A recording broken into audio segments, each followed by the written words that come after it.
Welcome to Cheater Confessions. Let's get started with today's story. My name was Dale Carter. I was 38, and I built guitars for a living. Not factory pieces, not mass-produced models, but instruments shaped by hand, slowly, carefully. I left a corporate sales office 8 years earlier to work with wood, wire, and sound. The choice had cost me comfort, but it gave me peace. My hands stayed busy. My mind stayed clear. My wife, Grace Carter, was different. She worked in marketing, moved fast, spoke faster, lived for results and recognition. Her clothes looked expensive. Her phone never stopped buzzing. People at her office feared her drive and admired her confidence. At home, that same confidence turned sharp. Remarks about money, status, and real careers came often. I never matched her income, and she never forgot that. Still, we stayed married for 7 years. Good days existed, quiet nights existed. But something warm had faded without either of us saying so. Our 7th anniversary approached. I planned nothing flashy. For 3 months, I stayed in my workshop after midnight. I shaped a compact guitar meant for a living room, not a stage. Walnut sides, maple neck, warm tone. I carved a thin line into the head, shaped like the sign from the first bar where we met. No names, no dates, only a memory hidden in wood, no invoice, no receipt, only hours. On the evening itself, I cooked at home. The case waited beside my chair. When Grace walked in, she glanced at the setup and smiled, quick and polite. "You did all this?" she asked. "Yes," I said. She sat down. I served the plates. We ate. The room stayed quiet. When the last fork touched the dish, I reached for the case and placed it between us. "Happy anniversary, Grace," I said. Her expression froze. She looked at the case. Then she looked at me. "What is that?" she asked. "You'll see," I replied. I opened it. The lid lifted. I watched her eyes, waiting for some shift. She blinked once. No smile came. "Is this supposed to be the gift?" Grace asked. "It's a guitar," I said. "Made just for you." "For me?" she repeated, her tone flat. "Dale, I sent you a link. That bracelet from Verona Jewelers. You said you'd look at it." "I did," I replied. I also knew I wanted to make something personal, something tied to us. She lifted the instrument carefully, not with care but with inspection, like a stranger examining a flawed product. Her fingers brushed the neck without warmth. "You spent months on this?" she asked. "Yes." She let out a short breath. "I don't want handmade junk, Dale." The phrase landed heavy in the quiet room. "I work with my hands," I answered. "This isn't junk. It's skill. It's time." She closed the case, her chair pushed back on the floor. "I'm not putting this in my living room," she said. "Do you know what people would say? This looks like a hobby project." She carried it past the doorway and into the kitchen. I stood still, listening. The lid hit the side of the bin. A dull thud followed. Grace returned and brushed her palms together. "Problem solved," she said, picking up her phone. Silence filled the space between us. No shouting, no pleading. She sat on the couch, scrolling, already elsewhere. "You could have tried harder," she added without looking at me. "Anniversaries matter." "So does respect," I said. She didn't answer. Minutes passed. I walked into the kitchen. The case rested inside the bin, tilted against empty cartons. I lifted it out slowly. Grace watched from the doorway. "You're not seriously keeping that," she said. I said nothing. I carried the case toward the hallway. "Do whatever you want," she muttered. "It's not staying here." Night settled across the house. Grace slept behind a closed door. I stayed in the hallway with the case resting beside my feet. Strings still held tension. Sound still lived inside the wood. I walked out the front door and placed the case in my truck.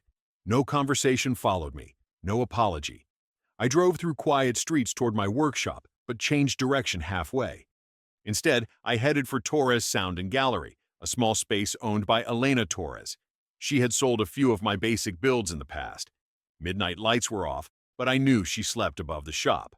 I knocked once, then again. Footsteps moved on the other side of the glass. A lock turned. Elena opened the door wearing a sweater, eyes alert. "Dale, everything okay?" she asked. "I need a minute," I said, "and an honest opinion." She stepped aside. I laid the case on her main counter. The lid rose. She said nothing at first. Fingers hovered, then followed the smooth edges. Her gaze traced the inlay. She lightly strummed a chord. The sound filled the quiet shop. "When did you learn to do this?" she asked. "I always could," I replied. "No one ever asked for it." She tilted her head. "This is not basic. This is rare-level work. Why haven't I seen this from you before?" "It was meant as an anniversary gift," I said. "It didn't land well." Elena did not ask for details. She simply nodded. "Dale, instruments at this level go for serious numbers. With the right circle, this could reach 20,000, maybe more." I remained still. "That isn't exaggeration," she added. "The tone, the detail, the balance. Collectors look for pieces like this." "It's yours to display," I said. "On consignment." A small smile appeared. "I was hoping you'd say that." She moved the guitar beneath full light. She wrote a card, placed my name beneath it, then looked back at me. "You know this will change things for you, right?" she said. "Yes," I answered. "It already has." 3 days later, Elena placed the guitar behind clear glass near the front entrance. A card sat beneath the strings. "Dale Carter, custom instrument, $21,000. People slowed while walking past. Some stepped inside. Others took photos. Grace's office sat 2 blocks away. During lunch, she walked with coworkers along the same street. Her eyes locked on the window. She stepped away from the group, pushed open the door, and approached the case. Fingers trembled as she touched the glass. "That can't be his," she whispered. Elena approached calmly. "Beautiful piece, isn't it?" "Who made it?" Grace asked. "Dale Carter," Elena replied. "One of our most skilled builders." Grace walked out without another word. That evening, the front door slammed before I even turned around. "Why is my anniversary gift in a gallery?" she demanded, pushing her phone toward me. A photo of the guitar filled the screen. "After you called it junk and dropped it in a bin, it stopped being yours," I said. Her anger twisted fast into calculation. 20,000, she said. "You told me you could barely afford groceries last week." "I said business was slow," I replied. "Not that I lacked skill." She paced. "We could use that money. A trip. A better place. That bracelet I wanted. We deserve this." "No," I said. "You made your choice. I made mine." Her eyes narrowed. "You can't cut me out of this. We're married." "And you couldn't show respect for something made for you," I answered. "Both statements are true." She moved closer, lowering her voice. "I made a mistake." "You dismissed 3 months of work without a thought," I replied. "That wasn't a slip. That was honesty." Silence filled the room again, different this time. Heavy. Final. "So you're punishing me," she said. "I'm protecting myself," I answered. She grabbed her coat from the chair.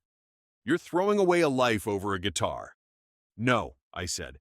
"I'm refusing to keep one with someone who sees value only after a price tag appears." Her hand paused on the doorknob. "You'll regret this," she said. She left. The door closed. Elena called 2 days later. Her tone stayed professional, but I heard the edge of excitement. "He's serious," she said. "Michael Liu, private collector. He's offering just under the listed number. Cash and paperwork ready." "Accept it," I told her. The deal closed quietly. I signed my name once. Elena handled the rest. After her percentage came out, the balance landed in my account before the end of the week. I paid off the small business loan that had followed me for years. The remaining amount went straight into new equipment for the workshop. No celebration, no announcement, just progress. When Grace came back, she didn't knock. "I spoke to my friend's lawyer," she said. "He says you can't isolate income from a marriage like that." She spoke quick, like a pitch. "It was personal property after it went into the trash," I replied. "Just like your clothes or your phone." She stepped closer. "We should sit down and reset. We rushed that night. You know I didn't mean half of what I said." "You meant enough," I answered. "Because of one argument?" she pressed. "After 7 years?" "It wasn't one argument," I said. "It was clarity." "What about everything else?" she asked. "You replaced meaning with branding," I replied. "That has been happening for a long time. The guitar only made it visible." She crossed her arms. "So what? You're going to end a marriage over wood and strings?" "I'm ending it over respect," I said. Silence stretched between us. Her confidence faltered. "So what now?" she asked. "Now we separate." Her shoulders stiffened. "You don't get to just decide that." "I already have." Within 2 weeks, an attorney filed the papers. The asset list was short. No children, no shared accounts other than basic bills. The process moved faster than either of us expected. No yelling in court, just signatures, stamped pages, quiet finality. At the last meeting, Grace avoided my eyes. "You'll see," she muttered. "You'll realize what you gave up." I signed the final line, handed the pen back. "I finally saw what I was holding on to," I said. I walked out alone. A week after the final signature dried, Elena called again. "Michael Liu wants more," she said. "Not resale. Commission. A custom build. Your design. His budget." We met 2 days later in the gallery's back room. Michael sat across from me, hands folded, eyes sharp but calm. "You don't talk much," he said. "I like that. It means your work speaks." "What do you want built?" I asked. "A piece no one else has," he replied. "I'll handle the money. You handle the vision." We agreed on a design, a timeline, and a price that changed my trajectory. Half reached my account within hours. I upgraded my space. New tools arrived. The cramped back room behind my old place disappeared into the past. I signed a lease on a compact but clean studio downtown. A sign with my full name went on the door. Around the same time, a niche music magazine contacted me for a feature on independent builders. It mentioned the instrument once thrown away on an anniversary night, now in the hands of a serious collector. Orders followed, messages stacked, calendars filled. Grace did not rise with the tide. Mutual contacts spoke carefully, but patterns were clear. Her numbers at work dropped. Pressure built. The market shifted against her field. Promotions passed her by. The same confidence she once carried turned sharp and restless. She blamed luck, timing, even me. Words about betrayal and missed chances drifted back through others. At a final legal follow-up, she tried again. "You think success erases what you did to me?" she asked. "I think success came after I removed what pulled me down," I answered. She scoffed. "You were nothing before me." "And I became something once you left," I replied. No insults followed, no accusations, only silence and stamped paper. That evening I stood inside the new studio alone. I picked up a guitar in progress and tuned each string slowly. The sound was steady, honest. No brand names, no labels, only work. Outside, traffic moved. Inside, order held. Grace faded into distance. My hands stayed busy. My path stayed clear. One of my finished guitars ended up in a recording space across town, a small studio. That was where I met Rose Bennett. She worked the board, moved cables, checked levels. Calm voice, focused eyes. "You built this?" she asked, nodding toward the stand. "Yes." "It responds differently," she said. "Not stiff, not lazy, balanced." "Wood decides that," I replied. "I just guide it." She smiled slightly. "I'd like to see how." A week later, she stepped into my studio. No compliments, no noise. She watched. Sawdust settled on her sleeve.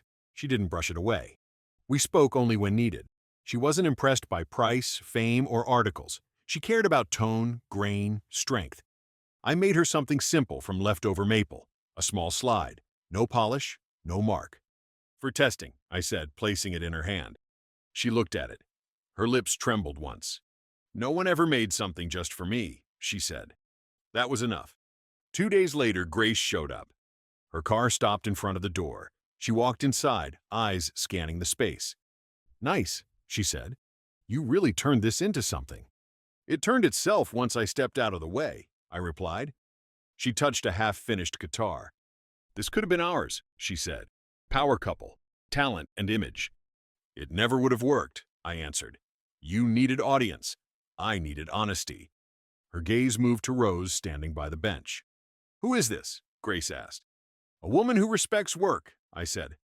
Rose stepped forward slightly. No tension, no performance. "You told me my work was junk," I continued.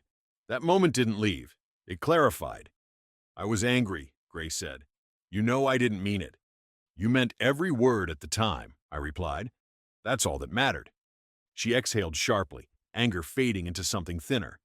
"So this is it," she said. "I'm replaced by a workshop and a stranger." "You left first," I answered. "I just locked the door after." Grace turned toward the exit, paused. "You'll remember me when the noise fades," she said. "No," I replied. "I'll remember the sound of the trash can." Her heels moved away.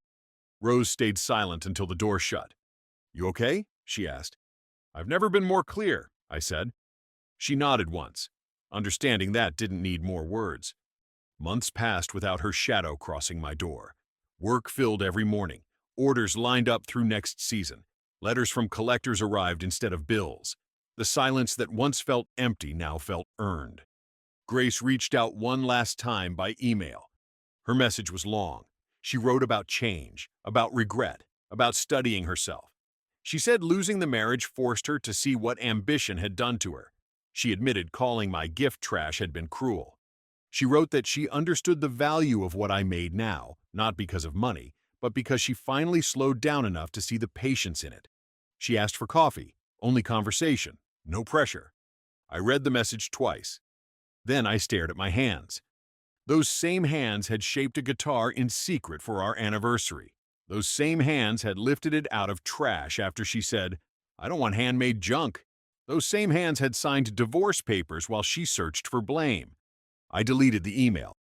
Not out of anger, not for revenge, simply because some doors close once they reveal what sits on the other side. Later that evening, I stood inside the studio as sun slipped through tall glass. A finished guitar rested in its stand. Another lay on the bench. I ran my fingers along the neck, proof that care outlives noise. Effort outlasts opinion. Meaning exists long before a price is written. Rose stepped in behind me. No rush, no demand. "Does it ever get easier?" she asked. "It gets clearer," I said. She nodded and stayed beside me without another word. Grace's world had shrunk to what she once chased. Image, speed, recognition without roots. Mine had grown from something she tried to throw away. She wanted value after a number defined it. I had learned to see it long before that. And that was the real power shift. Not the sale, not the studio, but the moment I realized the truth. The wrong person needs a label to see worth.